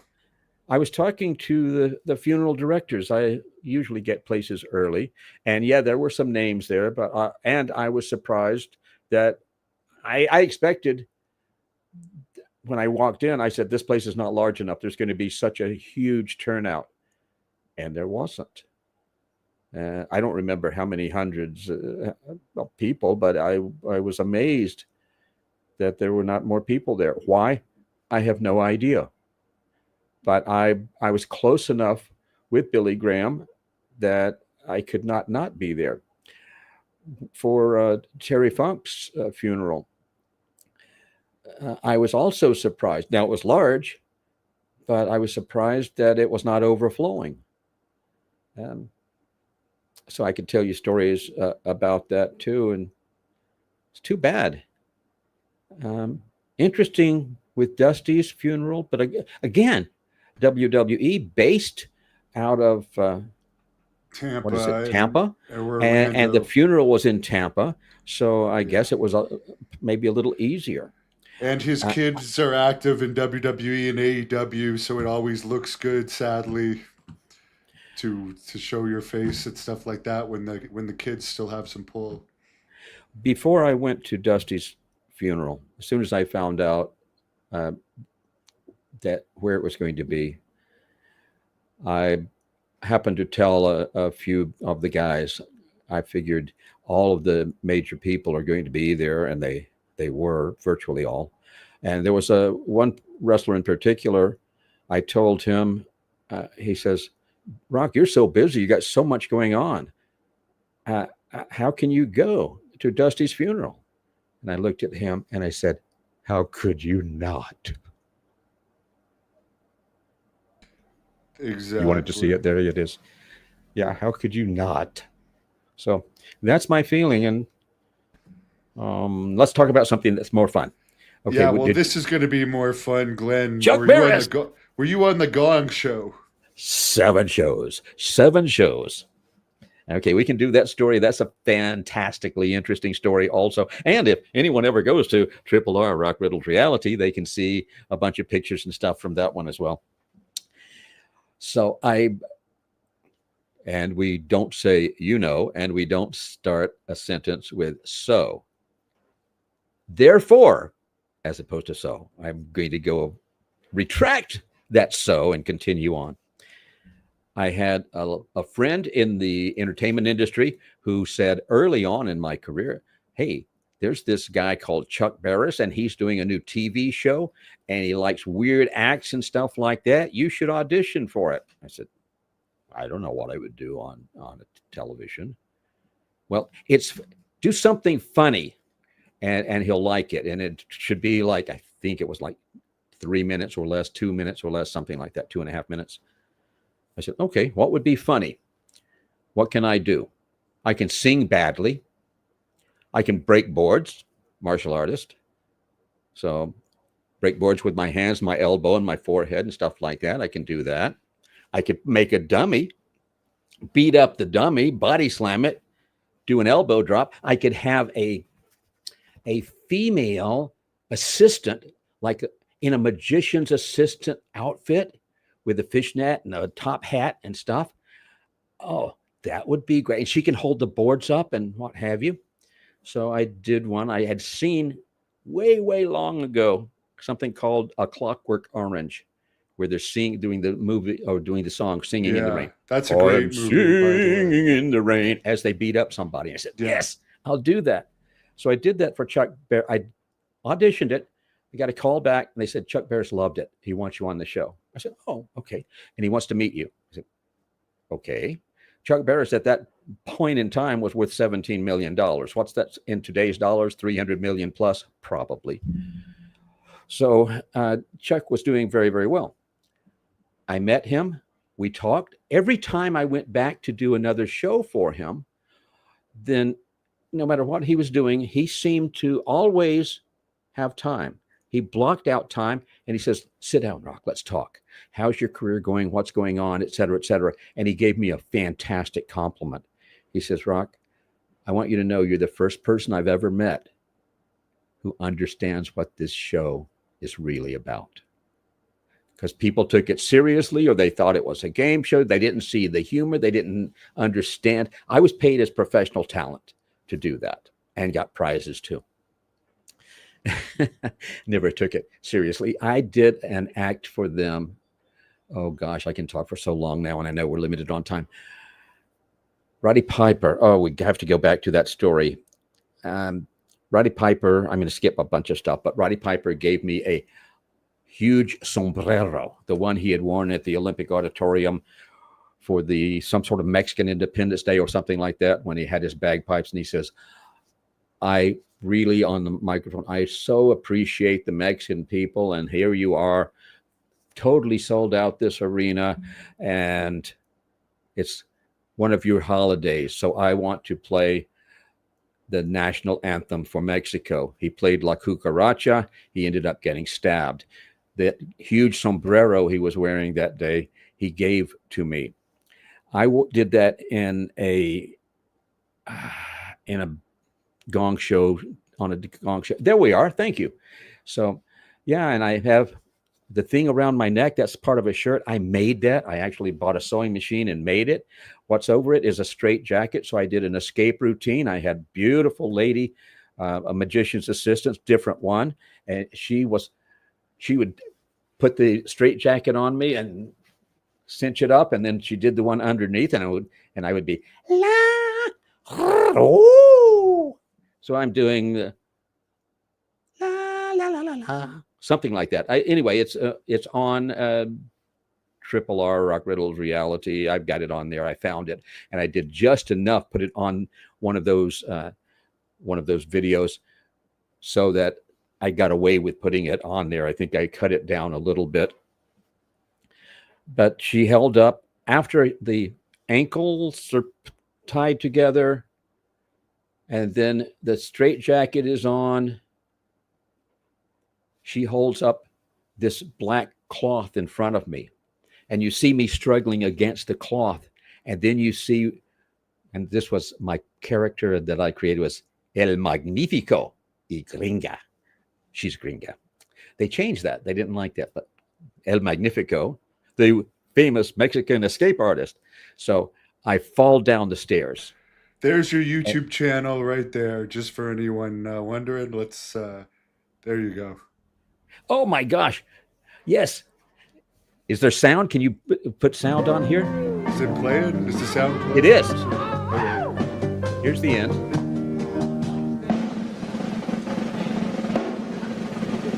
Gorgeous lady, huh? Oh, yeah.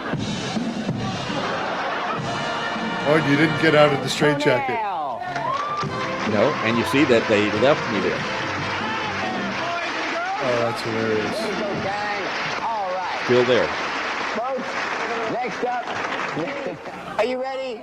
All right. Hey, you know, So there's the end of it. So, coming so up. did they know? Did they know you were planning to do that, or was that improv to just leave you there?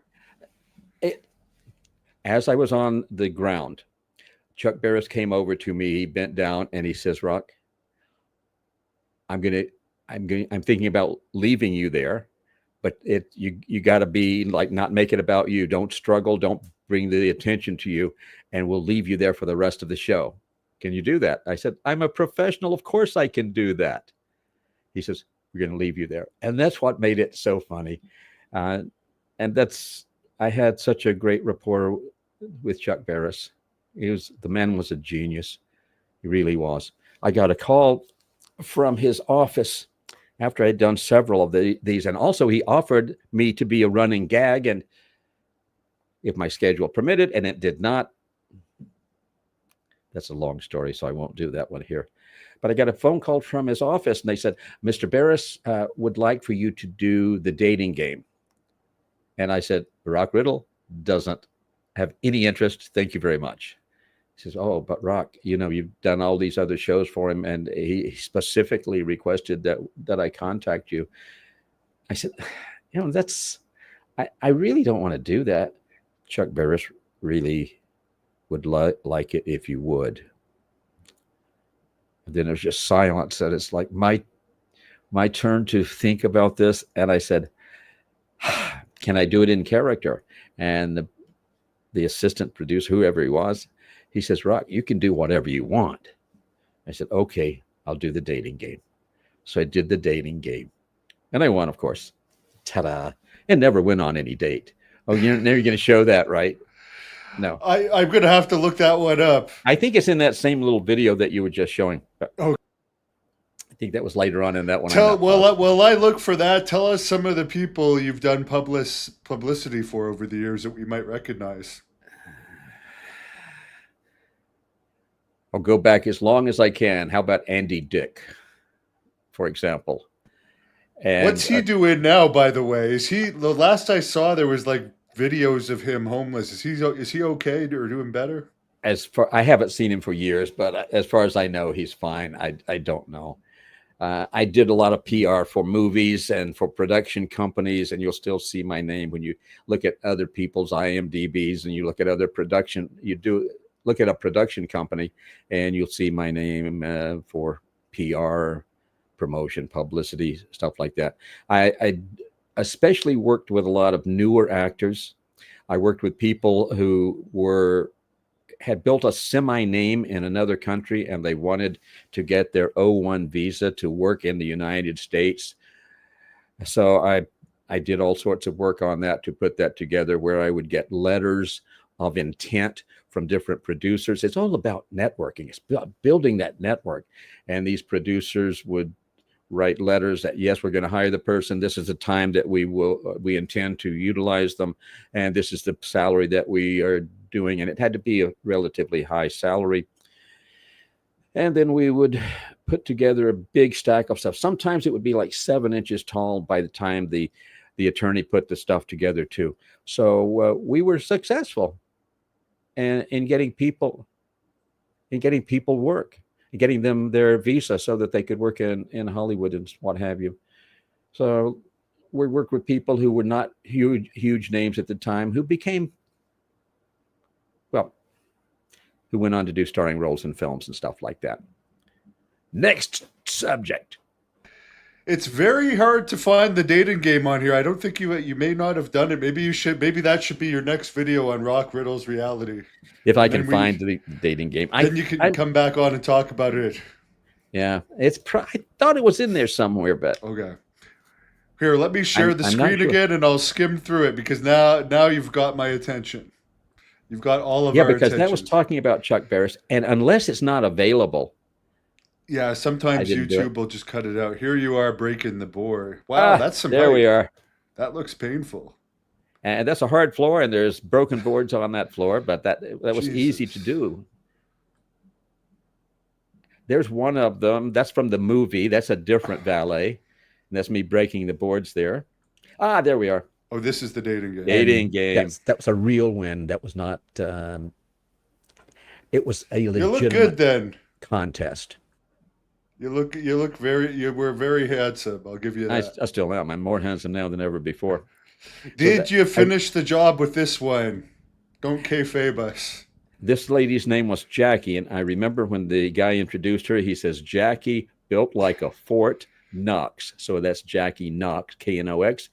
I never did the date. I was hired as professional talent. I had no intention of doing it, but they did it legitimately, and I won. And then I just said, whoever you'd like to go on this date with, it's yours. And I don't know. I've been a little reluctant with relationship type things.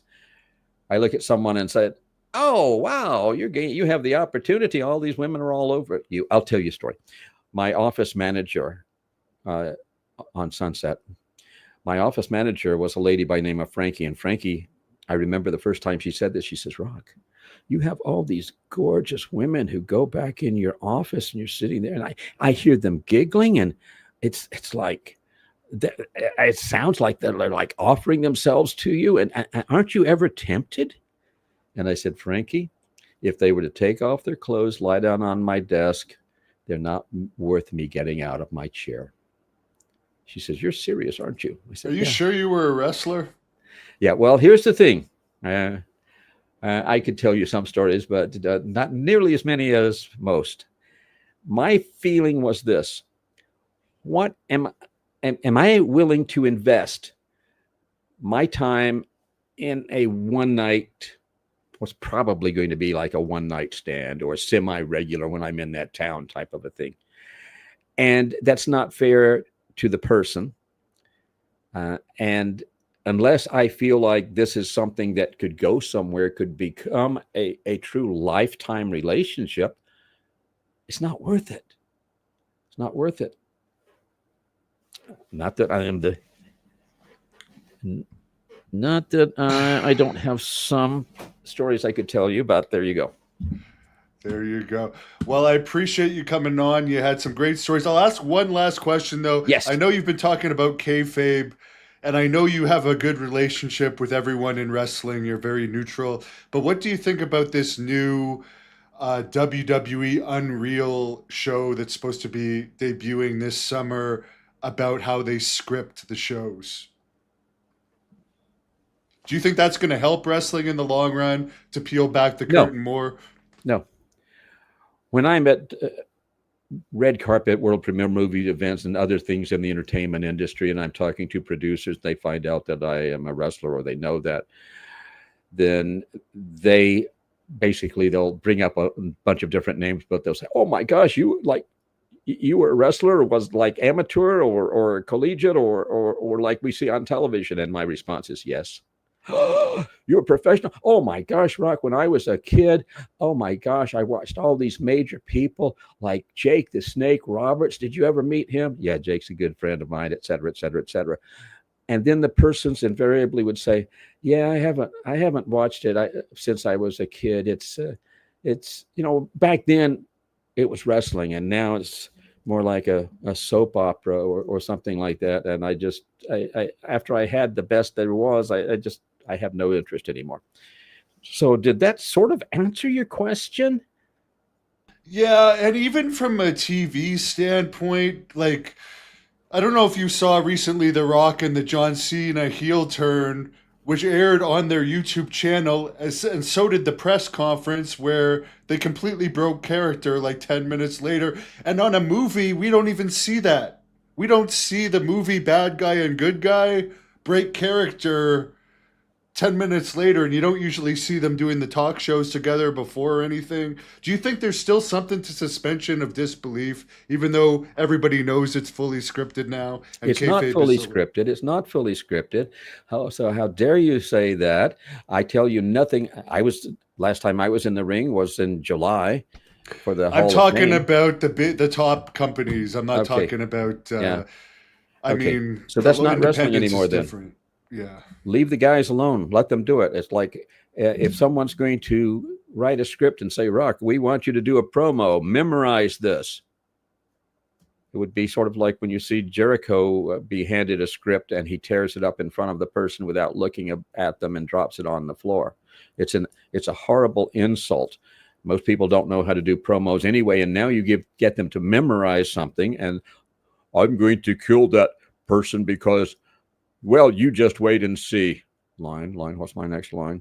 Yeah, that kind of thing. I can't remember. Or what drives me crazy, why I just can't watch it, is two people that hate each other week after week, just standing right in front of each other, talking about what they're going to, how much they dislike each other. If I don't like someone and they insult me, I'm going after them. That's I'm it, not and just that's going to the put way up it should with it. be.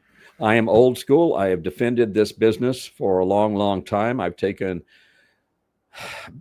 bad fans, bad marks, if you will, into the ring at the request of the promoter and disciplined them, made believers out of them real quickly. And I protect. If you notice, when I've been talking about during this show right now, I said, okay, on one side of the building are the good guys, on the other side of the bad guys, and I threw heels in there because I don't even like to do that. It's like working for a. This is the way I felt about it. It's like I was working undercover for like a good version of the CIA. Nobody knew. Nobody knew anything. I would never give up any secrets. Like the wife of the person who's the James Bond assassin who never knows what he really does for a living. True Lies. That was an interesting movie. That was funny, but that's kind of a concept. And I know I said that was going to be the last question, but people ask you about the Iron Sheik all the time, and we haven't asked you about it on this podcast. Okay. Mike Rubin wants to know, what was he like in real life? Beautiful guy, beautiful man. Here's how I met the Iron Sheik. When I was finished with Georgia Championship Wrestling and went all that distance to Chicago's International Amphitheater, made a stop there, stayed over that night, and then went on to Minneapolis. But I believe it was at the amphitheater. Yeah, I'm pretty sure. All these amazing people are in the dressing room. As Bobby Heenan, there's Harley Race, there's Crusher, Baron von Raschke, Nick Bockwinkel, etc. So there's all these amazing people in the dressing room. I remember, and I was apparently wrestling someone by the name of Khosrow Vaziri, and I didn't know the name. I had no idea ahead of time who I was going to be wrestling. So this one fellow by the name of Stan Kowalski, the big K, he says, "Hey, kid." I said, "Yeah." "Hey, you're wrestling tonight. Welcome to the territory, man." I said, "Well, I have no idea." He says, "Oh, well, let's get a program out here. See who you're at." Oh, crap. I'm cleaning it up just in case we're PG. "Oh, crap, Riddle. You got Vaziri. Okay, listen, you're new. You're a nice guy. I like you. And I got to tell you this. This guy, Vasiri, he's a bit of an a-hole. Again, since we're PG. And when you wrestle the guy, if he becomes like a vice, if he wants to like crush you, there's one thing you got to do. You bend him over the ropes and you haul off and you hit him. And I mean, you hit him hard. You hit him hard enough, he'll loosen up a bit. He won't be like a vice anymore. You'll have a good match. I said, oh, okay, thanks. First time I ever saw this man, first time I ever met him, the man who became the Iron Sheik, Khosrow Vaziri, I see him from the way over on the other side. So he comes within view and he's coming toward the ring this way and I'm going this way. So I see him. I said, well, I remember my thoughts. Looks like he's in good shape. Looks like an athlete. He's confident. The way he's walking, he's confident. This should be a good match. We should have a good one. We're in the ring. Everything starts out nicely, except he gets like this pretty much right away. So I maneuver him over to the middle of the ropes, bend him over backward, haul off, smack him, hit him on forearm right there. Hit him pretty hard. His reaction? He could not believe that I just did that. But he loosened up. We had a good match going on. Then a little later on, got like a vice again. I said, gee, I guess he didn't get the point. We'll do it one more time. I'll see if I can hit him harder, as hard as I can without doing internal damage. So I bent him back over. I hit him.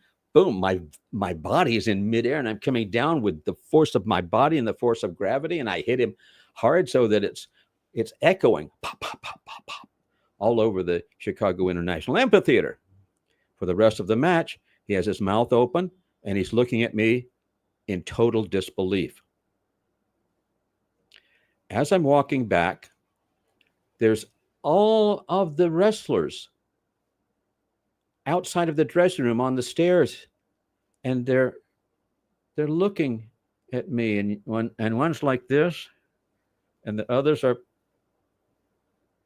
like this. So some are sort of laughing, and I looked at it's like, did I have a wardrobe malfunction? I don't understand. I couldn't get what they were doing, so I didn't understand why. Why are they laughing at me? This was a good match. You can't find fault with that. I walk into the dressing room.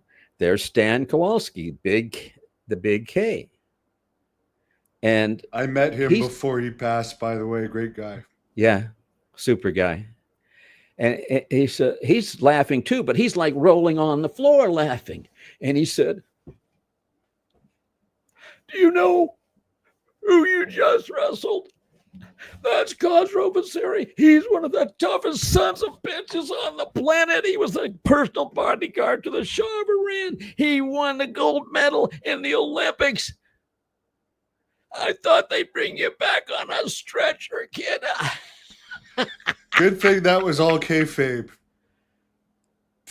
And see, this guy could have twisted me into a pretzel at any moment. Yeah. And I said, so Stan, in other words, welcome to the AWA. He says, welcome to the AWA, kid. 2 years later, I had told that story to Bill Ash. Bill Ash was interviewing the Iron Sheik, Khosrow Vaziri. And I was there, and I came in to the audience, and I hope there's a professional video of it somewhere. I know there's an amateur online. And Bill Ash said, Rock Riddle, would you come up? Everybody, you know, Rock Riddle, here's, and et cetera. He says, Rock Riddle, would you share that story that you told me earlier? And I said, okay.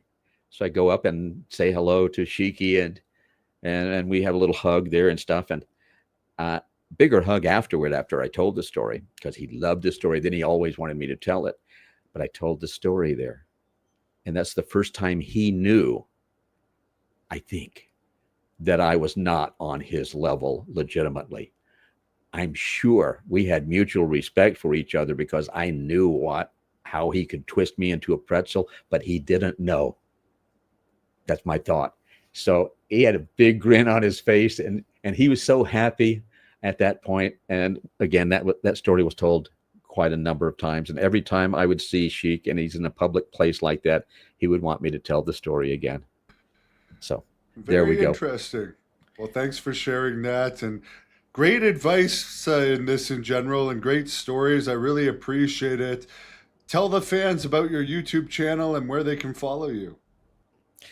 Well, if you take a look right there, rockriddle.info, it's like the last place that I update, except for R, Rock Riddle's Reality, the YouTube channel, which has gone for probably 6 weeks without anything new. I will have something up in the next. Give me a week, I'll have something up. Give me 2 weeks, I'll Put have something another. up about Mr. Wrestling too. Someone's asking about him. We'll save that one for the next time because we'll just go on and on. Yeah, we can go on, and as long as I'm through by midnight, I don't have anything else today.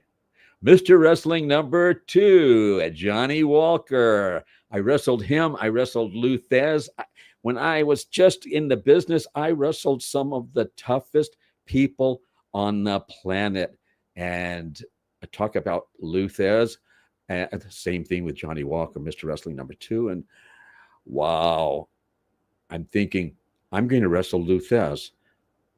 I hope I survive this. And it was brilliant. It was wonderful. It was one of the greatest times, greatest matches I think I had, or that in my mind, at least it was, as was wrestling the Bear. We can talk about that. If you want to do a part 2 sometime, we'll talk about the Bear.